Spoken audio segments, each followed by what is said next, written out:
Good morning everyone, कैसे हैं आप लोग। चलिए स्टार्ट करते हैं अपना न्यू चैप्टर जिसका नाम है NLM, Newton laws of motion, right. तो ये चैप्टर आपका जो रहेगा ये बोर्ड के लिए,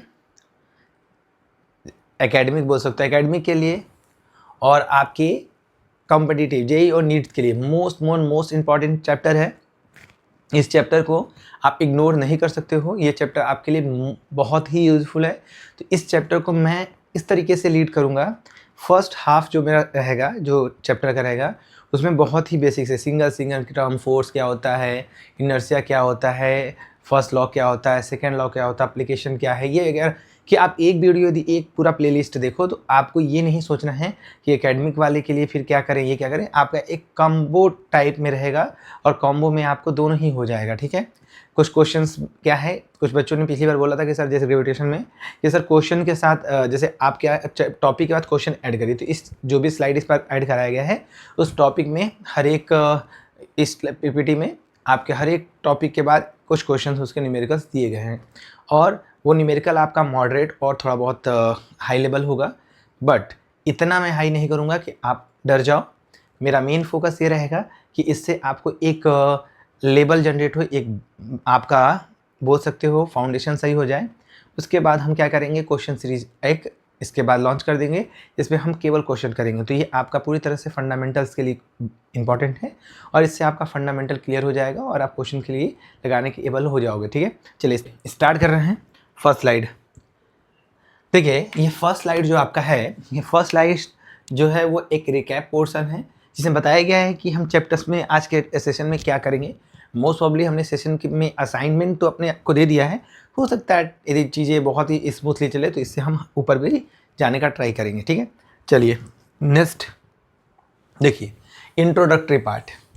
इंट्रोडक्शन में क्या है, मुझे लगता है चीज़ें क्लियर होंगी। कह रहा है when you look around us we found that the planets moving around the sun is ordinary manner, the movement of the machinery part in a factory, phase of the moon, all of them the following certain laws. ठीक है, ये आपका देखोगे कोई भी motion हो रहा है तो उसके बैकग्राउंड में या उसके पीछे की कोई ना कोई एक लॉ वर्क कर रहा है, ठीक है। They all are acted upon on a certain forces, ठीक है। मतलब ये क्या है, ये जो आपका है, एक minute, they all are acted upon by the certain forces, उसमें कोई ना कोई फोर्स लग रहा होगा।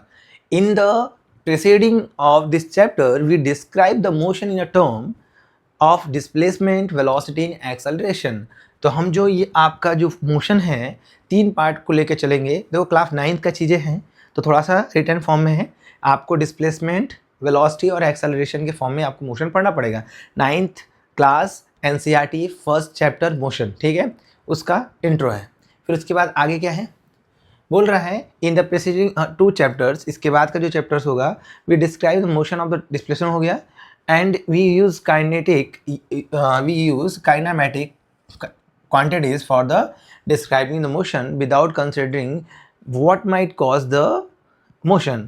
To understand this beauty, let's step forward by the understanding the force and laws of motion. In this chapter we shall study about the forces and the effects on the object and the various laws related to the motion of the object. कह रहा है, देखो इसका पूरा मैं समझा दे रहा हूँ। ये कह रहा आप पढ़ लीजिएगा, मैं हट जा रहा हूँ, आप स्क्रीनशॉट पढ़ लीजिए, ठीक है। इसमें कह रहा है कि पहले चैप्टर में आपने मोशन में पढ़ा था डिस्प्लेसमेंट, वेलोसिटी एंड एक्सेलरेशन, ये सब पढ़ा था।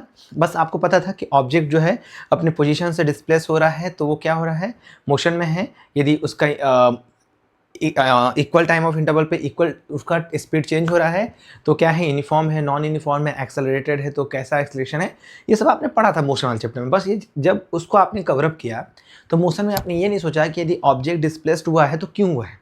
आपको पता है कि मोशन हो रहा है तो उसके पीछे कोई एक सर्टेन रीजन होगा जिसका एक सर्टेन फोर्स वर्क कर रहा होगा।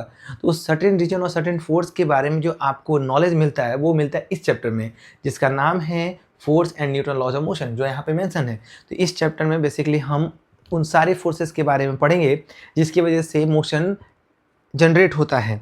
हम ऑल फोर्सेस के स्टडी करके तब हम जाके क्या करेंगे, फोर्स को आप क्या करोगे, दिखाना स्टार्ट करो, जिसको हम बोलेंगे फ्री बॉडी डायग्राम। तो जो इस चैप्टर में एफबीडी वाला पोर्शन है वही आपका मोस्ट इंपॉर्टेंट है। तो एफबीडी पे जाने से पहले हमको छोटी छोटी चीज़ों को पढ़ते जाना है, क्योंकि मैं डायरेक्ट एफबीडी स्टार्ट करके न्यूमेरिकल स्टार्ट करूँगा, पुली का, इंक्लाइनेशन का, फ्रिक्शन, विदाउट फ्रिक्शन, 2 पुली, 4 पुली, ठीक है, इंक्लाइनेशन विद पुली, फिर movable truck with pulley, movable truck with the pseudo force, accelerate, मान लो ये बोल सकते हो एक्सेलरेटेड बॉडी, या बोल सकते हो आपका स्यूडो फोर्स जो है। तो ये सब चीज़ें आपका एक टाइम के बाद आपके सामने आएगा, तो 1 बाय 1 हम उसको डिस्कस करेंगे। बट एकाएक हम उस पोर्शन पे जाएंगे तो फ़ायदा, जो बच्चे वीक हैं, जिनका कॉन्सेप्ट जीरो है अभी, जिनके पास कोई कॉन्सेप्ट नहीं है, टर्म्स का नॉलेज नहीं है, तो उनके लिए थोड़ा सा ये दिक्कत कर सकता है। तो मेरे अकॉर्डिंग जिनको ये आता है वो इसको फॉरवर्ड कर दीजिए, और जहाँ से आपकी चीज़ें आपके लिए हैं वहाँ से पोर्शन आप देखना स्टार्ट कर सकते हो। तो कोई बाउंडेशन नहीं है, अदरवाइज़ आप मेरे साथ चलिए। देखिए नेक्स्ट स्लाइड देखिए, पॉइंट मास क्या होता है, क्या है ये पॉइंट मास क्या होता है। बहुत ही सिंपल सा क्वेश्चन है कि आखिर पॉइंट मास होता क्या है। देखिए पॉइंट मास समझिए, पॉइंट मास क्या है। पॉइंट मास, अब कोई बच्चा कहेगा कि सर पॉइंट मास छोटा सा मास, पॉइंट मास ऐसा नहीं है मेरे बच्चा, पॉइंट मास ऐसा नहीं होता है। एक मिनट, ठीक है, पॉइंट मास ऐसा नहीं है, जो छोटा होता है उसको पॉइंट मास बोलते हैं। रिस्पेक्टिवली ये आप यूज़ करते हो पॉइंट मास, डिस्टेंस के रिस्पेक्ट में आपका डायमीटर क्या है, रेडियस क्या है, वो चीज़ होता है। तो आप यहाँ देखिए लिखा होगा, an object can be considered as a point mass in the if the duration during motion in a given time its cover distance much greater than the own size।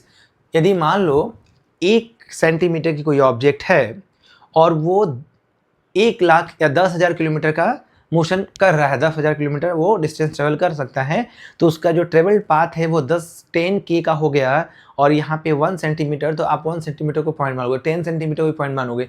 तो बोले ना रिलेटिवली आप ये टॉक करते हो कि point mass क्या होता है। हाँ, यदि 1 सेंटीमीटर का है उसको 5 सेंटीमीटर का ट्रेवल करना तो पॉइंट मास में कंसिडर नहीं होगा। तो इसका मतलब ये है कि आप मास को पॉइंट एज्यूम करते हो रिस्पेक्ट टू द कि वो कितना डिस्टेंस ट्रेवल कर रहा है। यदि हाई डिस्टेंस हाई है और उसका खुद का क्या है, डायमीटर कम है, साइज छोटा है उसके रिस्पेक्टिवली, तो उसको हम पॉइंट मास कंसीडर करेंगे। You are getting my point बच्चा लोग, ठीक है। ट्राई कर रहा हूँ, और सेशन अब थोड़ा स्मूथ हुआ क्योंकि अब पीपीटी के फॉर्म में हो रही है, तो चीज़ें स्किप नहीं होगी। मैं डायरेक्ट स्किप करके, मान लो हमें लगता था हर एक चीज़ आता है, तो अब चीज़ें आएंगी तो कम से कम एक बार डिस्कस तो करेंगे, टॉपिक तो आपके सामने आएगा। तो ये आपको समझ में आ गया। दूसरा क्या कह रहा है देखिए, दूसरा कह रहा है object with zero dimension consider as the point मास।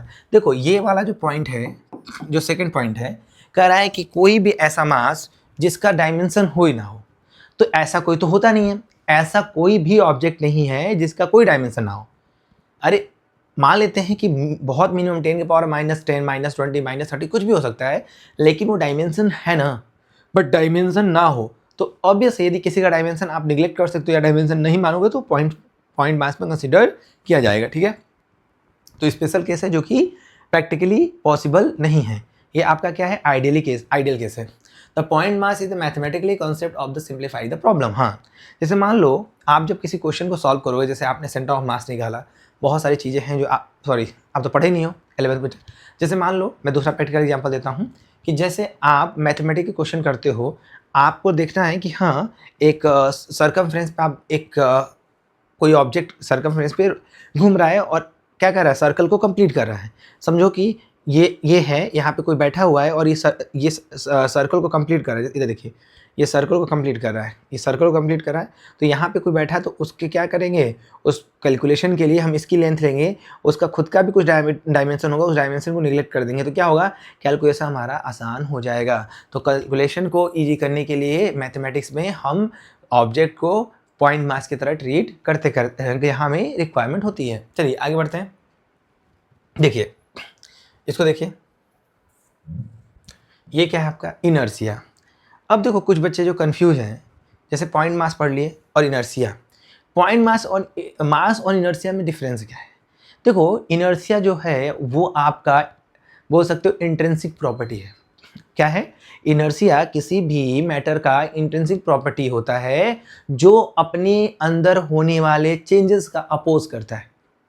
यही एक ऐसी इंटरनल प्रॉपर्टी है किसी भी मैटर का जिसकी वजह से यदि ऑब्जेक्ट रेस्ट में है तो वो रेस्ट में ही रहना चाहेगा, ठीक है?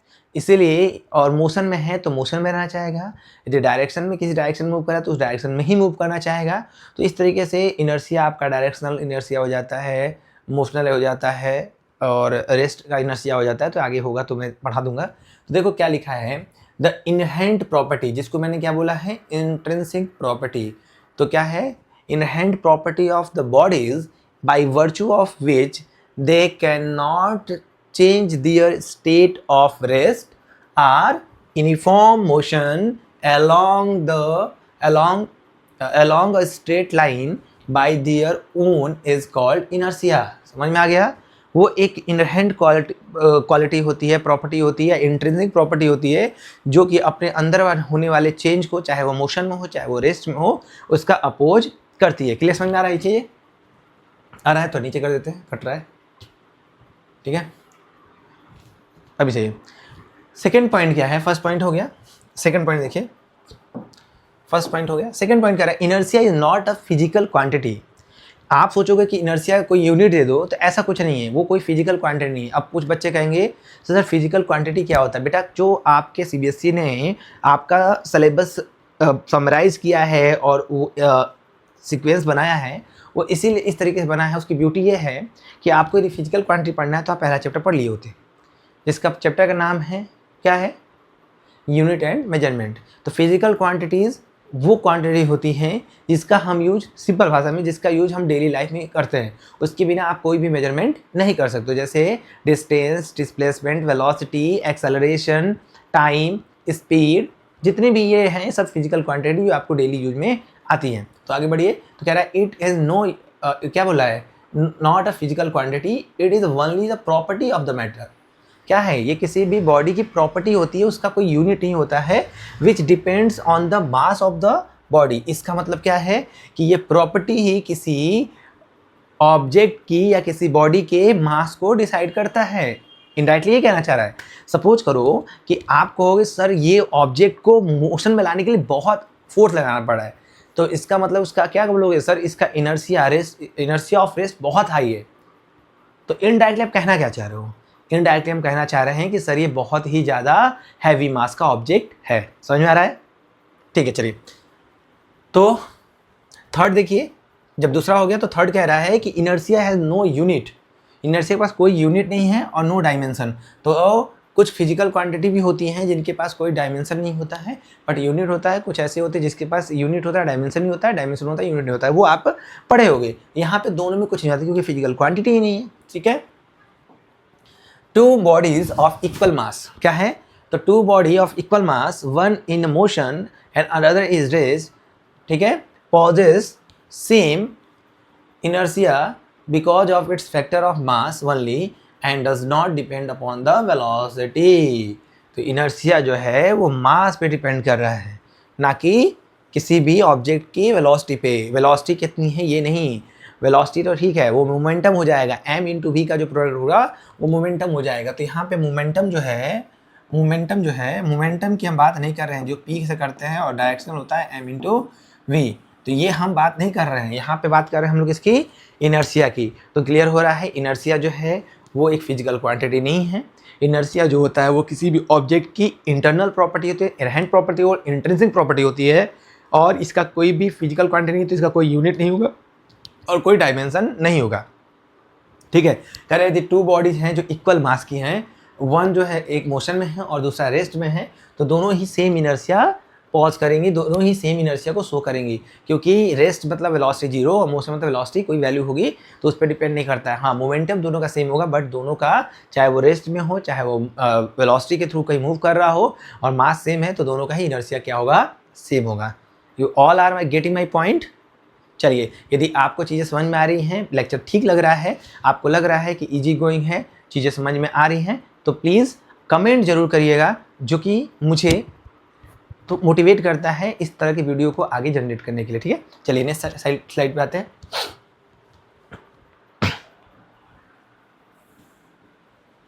देखिए अब इस चैप्टर का पहला अच्छा टॉपिक स्टार्ट होने जा रहा है, न्यूटन लॉज ऑफ मोशन का, न्यूटन्स फर्स्ट लॉ। क्या है ये आपका? ये फर्स्ट लॉ आपका है, ये आपका फर्स्ट लॉ है, ठीक है। क्या कहता है फर्स्ट लॉ? देखिए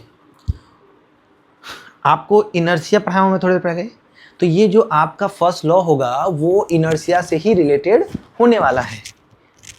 अब ये क्या कह रहा है? इसका कहने का ये होगा, रीड कर दूंगा, समझा देता हूँ कि जैसे आप घर में हो तो जब सोते हो और स्कूल जाने का टाइमिंग होता है तो आपके घर में मम्मा आके कहेंगी बेटा जस्ट वेकअप, आपके पास टाइम यदि आधे घंटा का है, आपको पता है कि मम्मी 6 बजे उठा रही है, मुझे 7 बजे बस आनी है, आप क्या करोगे? उठना नहीं चाहोगे, आप चाहोगे कि हम रेस्ट में हैं तो रेस्ट में रहें। तो मूवमेंट ऑफ जैसे इनर्शिया ऑफ रेस्ट को कंटिन्यू करें। यदि मान लो आप गेम खेल रहे हो और आपका कोचिंग का टाइम हो रहा है तो आपको मम्मी कहेंगी जाओ बेटा ट्यूशन कोचिंग जाना है चले जाओ, तो आपको मम्मी 5 मिनट और पढ़ाओ, क्योंकि आप क्या है इनर्शिया ऑफ मोशन को फॉलो करना चाहोगे। तो यही चीज़ जो है कि आप रेस्ट में हो तो रेस्ट में रहना चाह रहे हो, मोशन में हो तो मोशन में रहना चाह रहे हो, तो ये जो आपका बिहेवियर है वही बिहेवियर न्यूटन्स ने इसी तरीके के कॉन्सेप्ट पे न्यूटन्स ने फर्स्ट लॉ को डिजाइन किया है। अब देखिए फर्स्ट लॉ है क्या? न्यूटन फर्स्ट लॉ कह रहा है कि Newton first law state that everybody continue to be the state of rest or a uniform motion along a straight line unless it is act upon by some external force to change it। अब यहाँ पे ये जो line है unless act external force change the, ये समझिए क्या है? अब सोचिए कि आप उठ नहीं रहे हो, मम्मी आई और बोल रही हैं, एकाएक वो किचन में हैं और रोटी पका रही हैं, फिर भी बोले बेटा उठ के नहा ले, लेट हो रहा है, बस आ जाएगी, छूट जाएगी, फिर तुम्हें दूसरे व्हीकल से जाना होगा। तुम नहीं मान रहा तो मम्मी के पास एक बेलन है, उस बेलन को जैसे ही लेके आएंगी और जस्ट उस बेलन को तुम्हारे ऊपर इम्पोज कर देंगी, वही एक्सटर्नल फोर्स तुमको फिर से क्या करेगा? तुम रेस्ट में रहना तो चाह रहे हो लेकिन वो क्या करेगा? तुम्हारा इनर्शिया को चेंज करके क्या करेगा? रेस्ट से मोशन में ला देगा। ठीक, इसके सिमिलरली जब आप इंस्टीट्यूट नहीं जा रहे हो पढ़ने कोचिंग सेंटर पे और ट्यूशन अब रेडी नहीं हो रहा, मोबाइल खेल लो, तो मम्मी वहाँ पे सपोज करो झाड़ू लगा रही है इस समय, तो वो क्या करेंगे? उनके पास एक एक्सटर्नल फोर्स से झाड़ू आई और तुम्हारे शरीर पे झाड़ू लगा दी, तो तुम मजबूरीवश क्या करोगे? अपनी इनर्शिया को चेंज करोगे। यदि मोशन में हो तो रेस्ट में आओगे। समझ में आ रहा है? या कुछ भी रहोगे तो आप मोशन करने के लिए क्या हो जाओगे? मजबूर हो जाओगे। Will have to do such type of work, क्योंकि एक्सटर्नल फोर्स क्या हो गया? अप्लाई हो गया है। ठीक, चलिए यहाँ देखिए, if no net force act on a body the velocity of the body can not change, its can not be accelerate. देखो कह रहा है कि जो इस पर लगने वाला जो नेट फोर्स है वो क्या है? No net force, if no net force acting on the body then the velocity of the body can not change. अब यहाँ पे इस लॉ को थोड़ा सा डिजाइन करने के जो पहला स्टेटमेंट बोला है वो देखिए क्या है। कह रहा है कि जो आपका नेट फोर्स क्या है बॉडी पे जो है वो जीरो है। ठीक, तो ये तब हो सकता है जब कोई उसकी वेलोसिटी चेंज ना हुई हो। तो वेलोसिटी चेंज नहीं हुआ है, मतलब इसका मतलब ये कह रहा है कि जो चेंज इन वेलोसिटी होगी वो क्या? जीरो होगी। और इसका एक्सेलरेशन मतलब जीरो नहीं बोल रहा है, हाँ चेंज बोल सकते, जीरो है। और एक्सेलरेशन क्या है? बॉडी एक्सेलरेट नहीं कर रही है, मतलब बॉडी का एक्सेलरेशन भी जीरो है। क्लियर है? तो अब देखो इस और सेकंड स्टेटमेंट को देखिए, Newton first law is define the inertia and directly called as law of inertia. अब देखिए आपको एक चीज़ और दिखा रहा हूँ, जस्ट वेट, कहाँ गया हाइलाइटर? ये देखिए,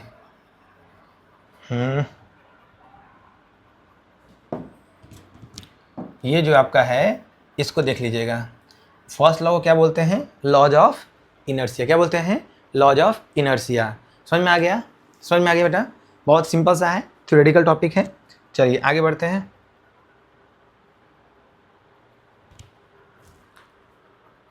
देखिए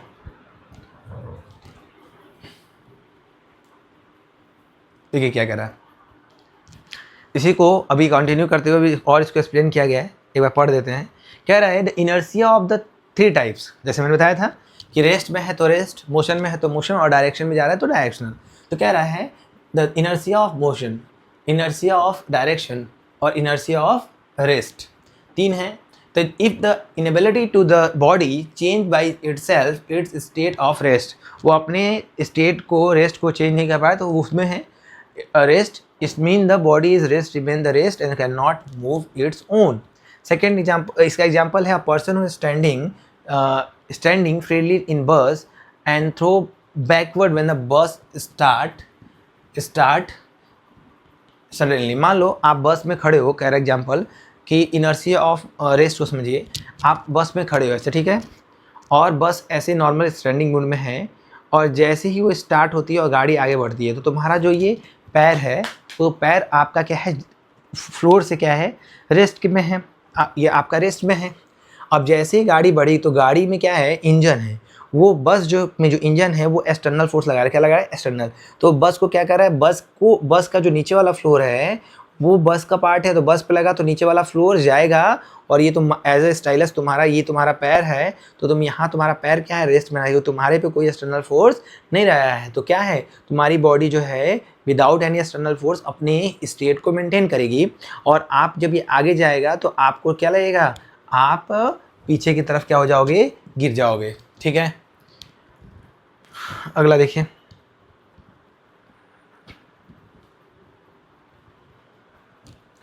देखिए सेकंड क्या है, इनर्शिया ऑफ मोशन. जैसे गाड़ी चल रही है, आपका बॉडी पे जो एक्सटर्नल फोर्स लग रहा है कौन सा, आप टच में हो. अब एकाएक ब्रेक लगाएगा, किसे ब्रेक लगाएंगे, इंजन पे. जब आप बस के इंजन पे ब्रेक लगाओगे तो बस पे एक्सटर्नल फोर्स क्या, बस को कुछ नहीं होना, बस रुकेगी. लेकिन आपके पैर पे किसी ने नहीं पैर रखा है या पैर को नहीं पकड़ा है कि आप पे कोई एक्सटर्नल फोर्स लग रहा है, लेकिन आपकी बॉडी क्या है, वो इस लॉ को फॉलो करिए कि मोशन में है तो मोशन में ही रहूँगी. तो वो क्या है, आगे मूव करना चाहेगा और बस को तो ब्रेक लगा के अप्लाई कर दिया. इसीलिए तो आपका क्या होगा, आप आगे की तरफ चले जाओगे और बस वहीं रुक जाएगी, तो आपका नाक फूट जाएगा, आप दीवार शीशे में लड़ जाओगे या आगे वाले सीट पे लड़ जाओगे. इसीलिए देखते होगे कि जब आप जो कार होता है या कोई भी चीज़ होती है उसमें सीट बेल्ट लगा है. वो सीट बेल्ट किस लगा है कि जो आपका इनर्शिया ऑफ मोशन से जो आपको दिक्कत होनी है उससे आप बच जाओ, या हो सकता है इनर्शिया ऑफ रेस्ट से जो दिक्कत होनी है उससे बच जाओ. तो इनर्शिया ऑफ रेस्ट में आप पीछे जाओगे तो सीट पे तो कोई दिक्कत नहीं है, लेकिन जब मोशन वाले में आगे आओगे तो नाक से ब्लीडिंग आ जाएगा. समझ में आ रहा है. देखिए एक बार पढ़ देते हैं. It is the inability of body to change it by itself. It is state of uniform motion. Body's uniform motion can neither accelerate nor the retarded by its own. Take example, when a bus or train stops suddenly, a passenger sitting inside tends to fall forward. This is because the lower part of his body become to the rest with the bus or train, but the upper part of the train in continuous motion with the inertia of motion. ठीक है, contact में हो तो आप पे force लग रहा है, लेकिन ऊपर वाला बॉडी में नहीं लग रहा है तो आप करोगे. ठीक है, मोशन आएगा. देखो और क्या है, इनर्शिया ऑफ डायरेक्शन. ये क्या है, ये कह रहा है कि it is the inability of body to change by itself its direction of the motion when a stone is tied to one end and string by the wheel with the string break suddenly. अब देखो कह रहा है, समझा देते हैं, पढ़ देना. इंग्लिश के चक्कर में ज़्यादा मत पढ़िए. एक आप क्या, एक बॉल लो, उस बॉल को करो और उसको लेने के बाद फिर घुमाओ. ठीक, घुमाओ.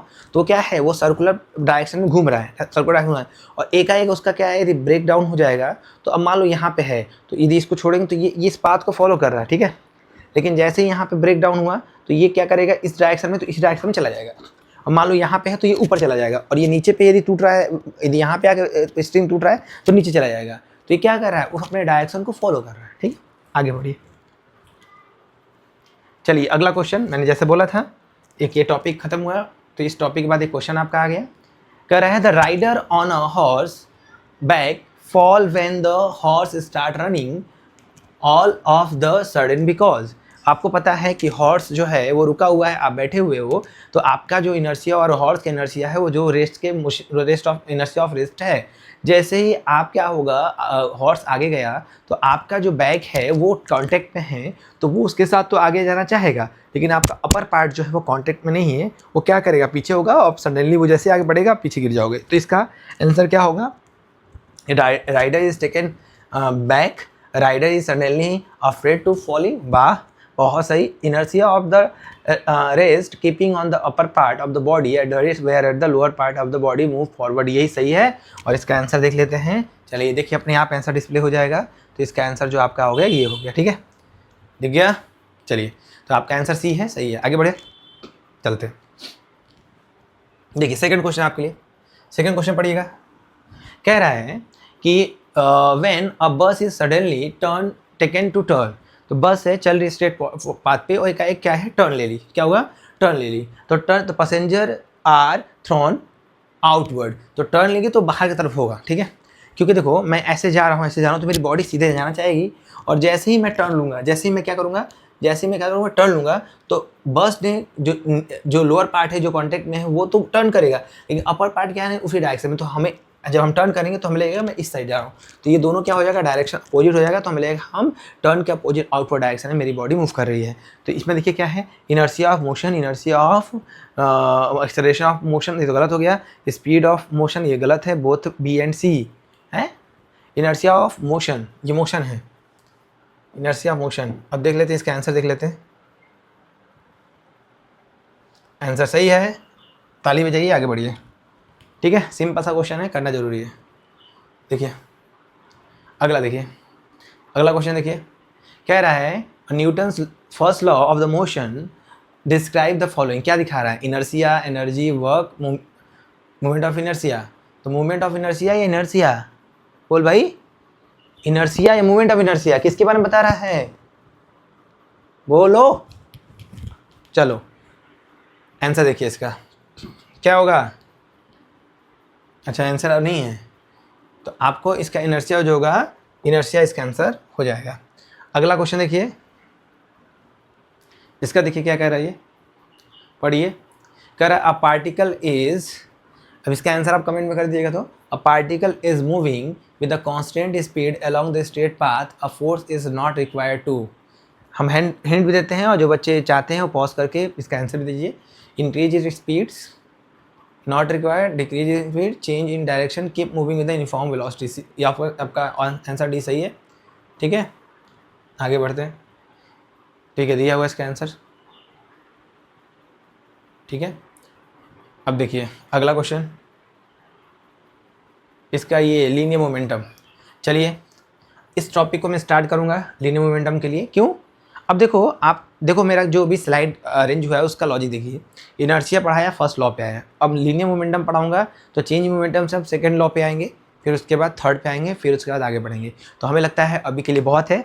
इस नए टॉपिक को हम अगले सेशन में, क्योंकि लेक्चर आपको बहुत ज़्यादा बड़ा होगा तो आप पढ़ भी नहीं पाओगे, तो ये इस तरह से आपका NLM का पार्ट चलता रहेगा। चलिए thank you so much and be motivated, और अच्छे से देखिए और जैसा भी हो सजेस्ट करिए। Thank you so much.